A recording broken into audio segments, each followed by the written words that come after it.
Tulong na lang po ako sa pagluto. Naku, hindi na. Baka mahagard ka pa dyan. Sige lang. Di, okay lang ho. Magaling ako maghiwa. Uy, sigurado ka.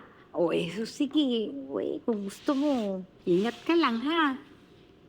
Kiara, maraming salamat sa imbitasyon mo na dumito muna ng ilang araw. Eto nga si Betchay. Pinauna na namin doon para may magbantay sa tontahan namin. Of course naman po. You guys are welcome to stay here for as long as you want. At saka okay din yun para kay Mikoy na meron siyang makakasama. Kasi bagong-bago pa yung trabahong pinapasukan niya eh. Kung kaya-kaya yan lahat ng yun. At suportado namin. Huwag lang siyang papasok doon sa mga sindikato, yung mga gumagawa ng masama. Ito, alam mo, OA talaga itong mag-isip eh. Ano naman yung mga pinagsasasabi mo? Ano to mga mafia, yakuza? Wala namang ganun sa Pilipinas. Naninigurado lang ako. Alam mo naman ako, pagdating sa illegal ay allergic ako.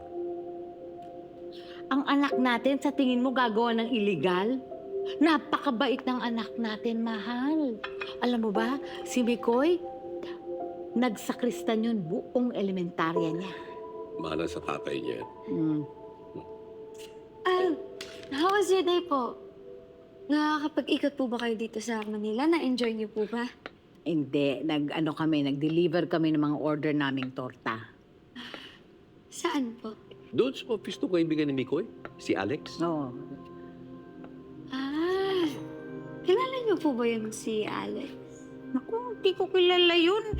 Nagtaka nga ako, meron pala siyang kilala dito sa Maynila. Ba't ikaw ba kilala mo yun? Hindi rin eh. Oo. Wala pa akong nakikilalang kaibigan ni Mikoy na Alex. Kilala ko Alex, eh yung nag-iihaw ng manok. Tama.